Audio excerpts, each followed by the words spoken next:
Myself, Dr. E. Komaraya, Assistant Professor of Mathematics, Sri Rajarajeshwara Government Arts and Science College, Karimnagar. Today I am going to discuss about orthogonal and orthonormal sets and properties of orthogonal and orthonormal sets. Now, what is orthogonality? Any two vectors u and v in R over n are said to be orthogonal to each other if inner product of u comma v is 0, that is u dot v equal to 0, or otherwise u transpose v equal to 0. All are similar. Inner product of u comma v is nothing but u transpose v. It is nothing but, in vector theory, u dot v equal to 0, and 0 vector is orthogonal to every non-zero vector. For example, let us take p equals to minus 2, 1, minus 2, q is equals to minus 2, minus 2, 1, then p dot q equal to 0. That's why p and q are orthogonal to each other. The vectors are orthogonal to each other. Now, Pythagoras theorem. According to Pythagoras theorem, Pythagorean theorem, u and v are orthogonal vectors, then if and only if norm u plus v whole square equals to norm u square plus norm v square. That is, norm u plus v whole square equals to u dot u, that is u plus v dot u plus v. Using distributive laws, u dot u, u dot v, v dot u, v dot v. U and v are orthogonal, that's why u dot v and v dot u will become 0, and u dot u is norm u square, v dot v is norm v square. Therefore, norm u plus v whole square equals to norm u square plus norm v square. This is Pythagorean theorem. And orthogonal set. A set S is equals to u1, u2, un is orthogonal set if ui transpose uj equal to 0. That is, ui dot uj. You can take dot also. Ui dot uj equal to 0 for I not equal to j, and not 0 for I equal to j. That means u1 dot u1 not 0, u2 dot u2 not 0, un dot un not 0, but u1 dot u2, u1 dot u3, u1 dot u5, u1 dot u6, u1 dot un all are zeros for I not equal to j. For if it I equal to j, it is non-zero. Any quantity, it is 2, it may be 1, it may be 1 by 2, it may be 1 by 3, 2, root 2, root 5, whatever it is. Now, example is s is equals to 1, 1, 1 minus 1. These two vectors are orthogonal. A dot b 1 into 1, 1 into minus 1, plus 1, minus 1, it will be 0. Sorry. Thus, S is an orthogonal set. Similarly, we define S is equals to 1, 2, 2, 2, 1, minus 2, minus 2, 2, minus 1. This is also an orthogonal set. Every pair of vector is orthogonal to each other. Every pair of vector is orthogonal to each other, and u dot u is never 0. Already by definition itself, u not equal 0, u dot u is never 0. S consists no 0 vector, that's why u dot u is never 0, but u dot v, any pair of two vector, any pair of vectors are orthogonal to each other. Simply identify that any pair of vectors are orthogonal to each other. Automatically u1 dot u2, u2 dot u2, u3 dot u3 will be not 0. That is not necessary to check. Similarly, orthonormal set. Here orthonormality means ui dot uj equal to 0 for I not equal j, and particular condition is ui dot uj equals to 1. In the earlier case it is not 0, but here it is 1. That means every vector is a unit vector. In that set, every vector is a unit vector. That set is called and they are perpendicular, and the vectors are perpendicular to each other. Then the set is called orthonormal set. So, example, S is equals to 1 by root 2, 1, 1, 1 by root 2, 1 minus 1 is an orthonormal set. norm of each vector is 1 and they are perpendicular. 1 by root 2, 1 by root 2, 2 by root 2, 1 by root 2 minus 1 by root 2. 1 by root 2 into 1 by root 2, 1 by root 2, 1 by 2, 1 by root 2 minus 1 by root 2, minus 1 by 2, 1 by 2 minus 1 by 2 will be 0. Similarly, this is also an orthogonal set. This vector and this vector all are unit vectors because the vectors are multiplied, divided by their norm. Norm is 3, norm is 3, norm is 3. The vectors are divided by their norms. That's why these are unit vectors and they are perpendicular to each other. This is also an orthonormal set. Now orthogonal complement. What is the complement? Orthogonal, not only complement, orthogonal complement. The elements which are orthogonal to every element of W. That means W is a subspace of a vector space V. Then the orthogonal complement of W is denoted by W perpendicular. This is read as W perpendicular or W complement. W perpendicular complement. And it is denoted by W complement is equals to V belongs to vectors in V such that V dot W equals 0 for all W belongs to W. Set of all vectors in V which are perpendicular to every vector in W are called orthogonal complement. This orthogonal complement is also a subspace of the vector space V. W is subspace, then W complement is also subspace of V. Both are subspaces of vector space V. Now let us take one example. W is equals to span of 1 0 0 1 1 0. 1 1 0 0 is P, 1 1 0 is Q, is a subspace of R cube. Let us take X Y Z belongs to V is in W complement.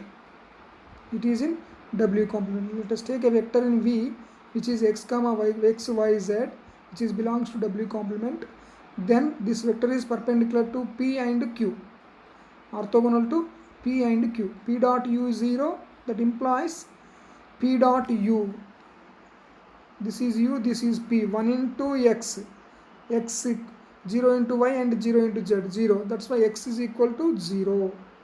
And Q dot U, this is Q, Q dot U 0, 1 into X, 1 into Y.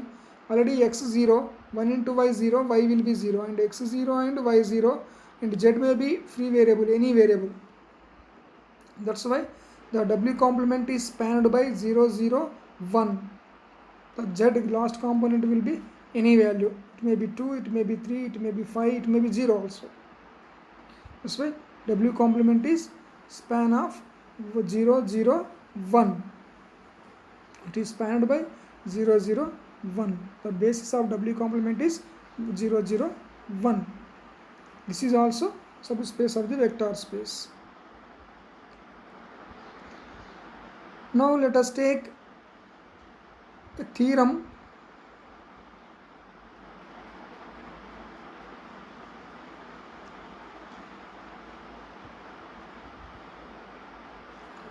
Let A be a matrix of order m by n. The orthogonal complement of the row space of A. Orthogonal complement of row space. Row space means the space spanned by rows of A. The space spanned by rows of A is the null space of A. That means null space of A means Ax equal to 0. Set of all vectors which are perpendicular to all rows. A into x equal to 0. If you multiply every row of A to x, that means Ax equal to 0. That means every row is perpendicular to x belongs to null space, perpendicular to x. That's why the orthogonal complement of row space of A is nothing but null space of A, x. X is the null space. And the orthogonal complement of column space is nothing but null space of A transpose. If we can take transpose of A, then columns becomes rows. Then the rows complement is null space of A transpose automatically. That's why row space of A transpose is null A and column space orthogonal complement of row space is null A and orthogonal complement of column space is null A transpose. Now I can take the properties of orthogonal and orthonormal sets. Property 1, if the set S is equals to U1, U2, Un is an orthogonal set of non-zero vectors in R over N. Every U1, Ui is a non-zero vector in R over N. Rn. Then S is linearly independent. The set S is linearly independent and hence is a basis for the subspace spanned by S. And it become a basis for a subspace spanned by S. This is by spanning set theorem. Automatically it will become basis for spanning set of S. Since it is spanned by S and it is Li. That's why it is automatically subspace basis. Now let us take the proof. S is an orthogonal set with non-zero vectors is always linearly independent. The common statement, generalization statement is any set with non-zero vectors, an orthogonal set with non-zero vectors is always linearly independent. For that we have to prove that the linear combination of C1U1 plus C2U2 plus up to so on Cn Un equals 0. Consider this linear combination, which implies C1, C2, Cn all scalars will be 0. Then we can say that U1, U2, Un are linearly independent. If any scalar is non-zero, we can say that it is linearly dependent by definition of the fundamental definition of the linear independent and linear dependent. Now we can show that each Ci, C1, C2, Cn are scalars. Now we can show that each Ci is a 0. For that I can take U dot C1U1 plus C2U2 plus up to so on Cn Un equal to right hand side is U1 dot 0. U1 dot 0 will become 0. And by using inner properties of inner product space, U1 dot C1U1 will becomes C1 is a scalar, it comes outside, C1 into U1 dot U1. Similarly C2 into U1 dot U2, Cn into U1 dot Un equal to 0. That is C1 into U1 dot U1 plus C2 into U1 dot U2 plus up to so on Cn into U1 dot Un equal to 0. And the set S is an orthogonal set. That's why U1 dot U2, U1 dot U3, U1 dot U4 plus up to so on U1 dot Un all are will become 0. Since they are perpendicular to each other, they are orthogonal vectors except U1 dot U1. According to the definition, U1 dot U1 is not 0. This one is not 0. The remaining all are will be zeros. That's why C1 into U1 dot U1 equal to 0. Here U1 dot U1 is not 0 since every vector is a non-zero vector. If U1 is non-zero, U1 dot U1 is not 0. That's why C1 must be equal to 0. That's why C1 equal to 0 because U1 dot U1 is not 0 since U1 not equal to 0. Similarly, we can prove that C2 0. If you take dot product with U2 dot, we can consider, then it becomes U2 dot U1 is not 0, then C2 will be 0. Like that, we can show that each Ci equal to 0 for, we can also similarly we can prove that each Ci equal to 0 for 2 less than or equals to I less than or equals to n. Already we proved that for I equals to 1.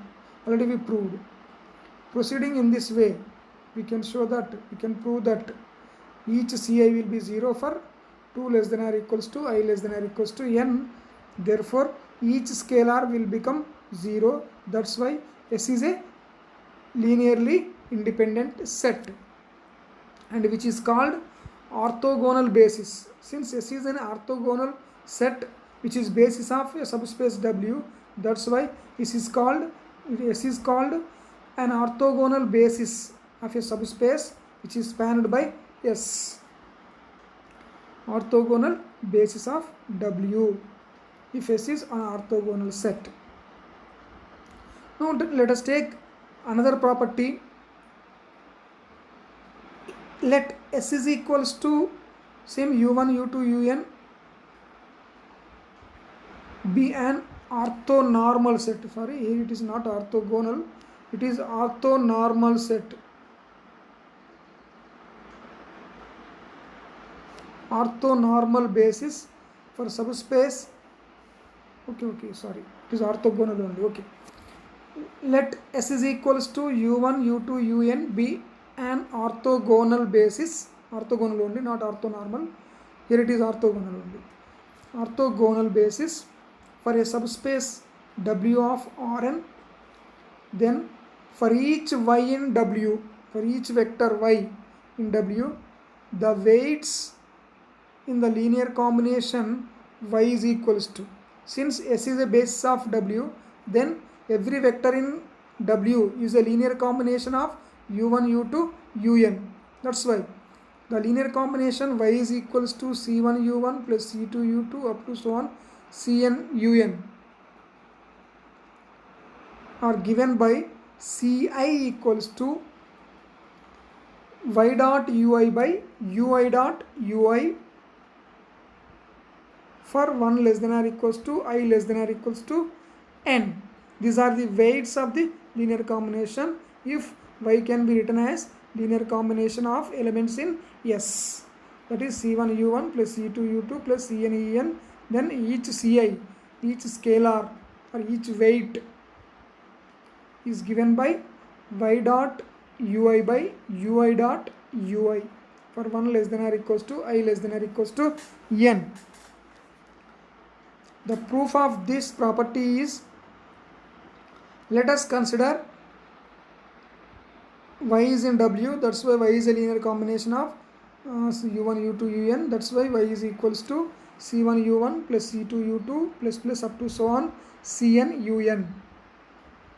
Now let us consider y dot u1 or u1 dot y, anyone like that you can consider. Not only y dot u1, you can consider also u1 dot y. Y dot u1 equals to y is c1 u1 plus c2 u2 up to so on cn un dot u1.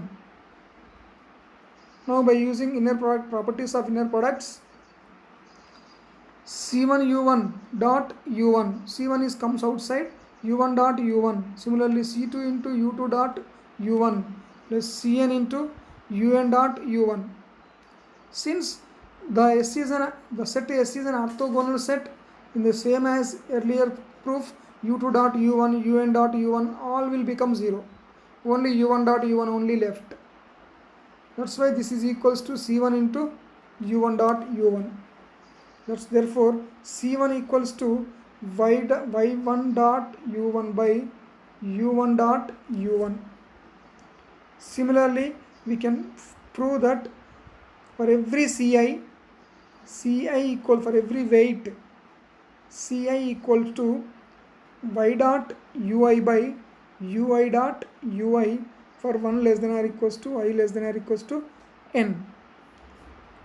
In the case of S is an orthogonal set, this theorem used to calculate the weights in the linear combination of a vector in the subspace.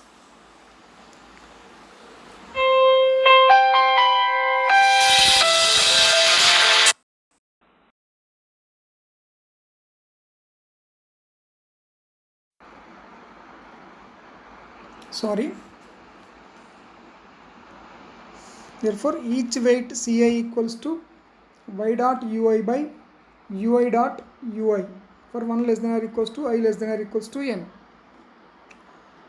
Now let us take another property.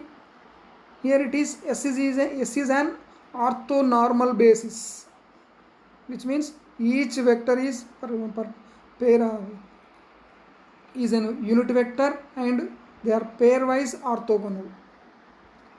Orthonormal basis of a subspace W of Rn, then any vector y in W can be written as y is equals to C1 U1 plus C2 U2 plus up to so on Cn An, where each weight is given by Ci equals to y dot ui only. Why? Because here ui is a unit vector, ui dot ui will become 1. That's why the denominator ui dot ui will be absent here. It is simply ui dot ui is 1. That's why Ci equals to y dot ui. Same as earlier proof. This one. Let us consider y is equals to C1 U1 plus C2 U2 plus up to so on Cn Un. Y dot U1 equals to C1 U1 plus C2 U2 plus up to so on Cn Un dot U1. This is equals to C1 into U1 dot U1, C2 into U2 dot U1 plus up to so on Cn into Un dot U1. This is all U2 dot U1, Un dot U1 all will become 0 and only U1 dot U1 will become 1. That's why it is C1 into 1. This is only become 1. In the earlier case it is not 1, now it is 1. That's why C1 equals to y dot U1. Similarly, Ci equals to y dot Ui.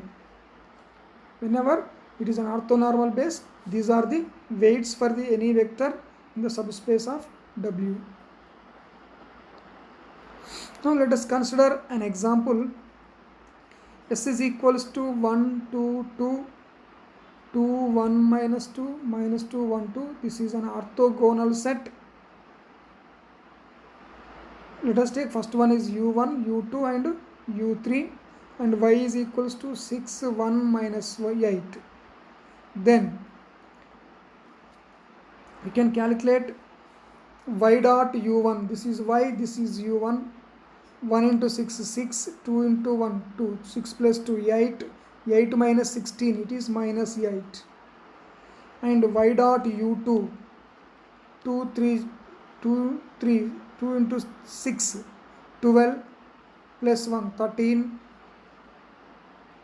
13 plus 16 minus 2 into minus 8 plus 16, 13 plus 16 is 29. And y dot U3 minus 12 plus 2 minus 10 plus 8 it is minus 2. And U1 dot U1 norm of every vector is 9 here. U1 dot U1 9, U2 dot U2 9, U3 dot U3 equal to 9. Now the weights of y, if it is written as linear combination of vectors U1, U2, U3, y is equals to y dot U1 by U1 dot U1 into U1 plus y dot U2 by U2 dot U2 into U2 plus y dot U3 by U3 dot U3 into U3. This is possible only whenever the given set basis is orthogonal, not all the case. This is equals to minus y dot U1 is minus 8 by 9 into U1, y dot U2 is 29, 29 by 9 into U2, y dot U3 is minus 2, minus 2 by 9 into U3. This is equals to 1 by 9 into minus 8 U1 plus 29 U2 minus 2 U3. Therefore, y can be written as linear combination of U1, U2, U3. The weights are minus 8 by 9 plus 29 by 9 minus 2 by 9. Like that, we can calculate the weights for any vector in a subspace which is spanned by the subspace is spanned by the whenever the subspace is spanned by the orthogonal basis.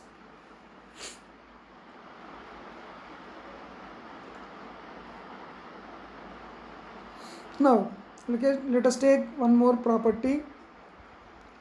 Let U be a m by n matrix which has orthonormal columns. The columns of U are orthonormal. Then U transpose U equals to I.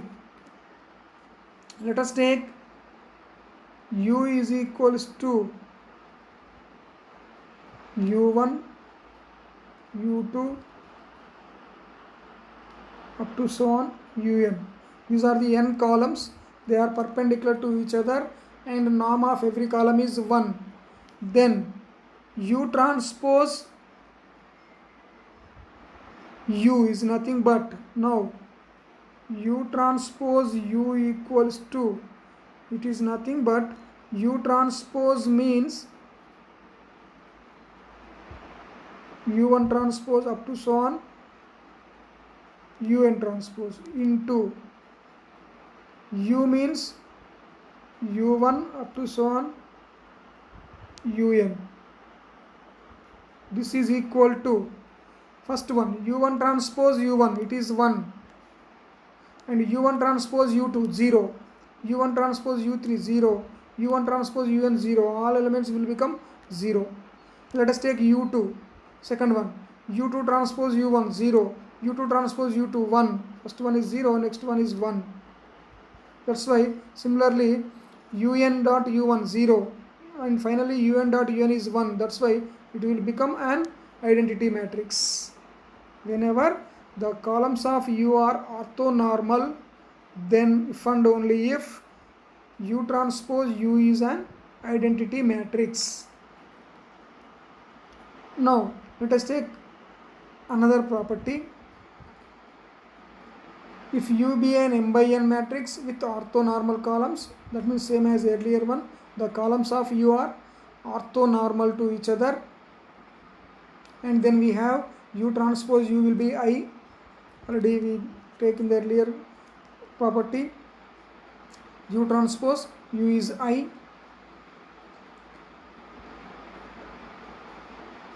For any x comma y in Rn, then we have norm Ux is equals to norm x. Norm Ux is nothing but inner product of Ux dot Ux. That means Ux transpose Ux. X into U transpose. U transpose U become I. That's why x dot x, that is norm x. It will become norm x.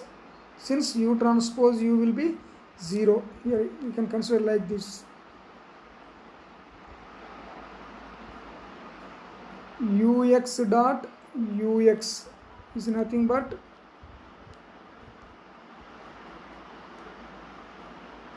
Ux transpose Ux, that is equals to x transpose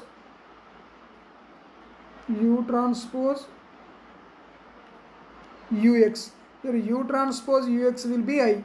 It will become x transpose x. X transpose x is nothing but mod x. No, sorry, norm x. It is norm x. That's why norm Ux equals to norm x square. It is norm Ux square. It is square will be cancelled on both sides.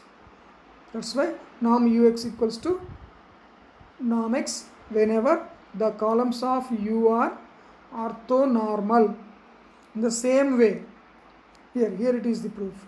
Ux dot Ux becomes Ux transpose Ux. If you can take transpose for Ux, it becomes x transpose U transpose. U transpose U become I. That's why x transpose x. This is nothing but x dot y. U will be cancelled. In the earlier property, U transpose U is I. That's why Ux dot Uy equals to x dot y. And third one is Ux dot Uy equal to 0. Actually, what is Ux dot Uy from B? x dot y. Ux dot uy is 0 means x dot y is 0. That means if and only if x dot y equal to 0. These are the properties of orthogonal and orthonormal sets.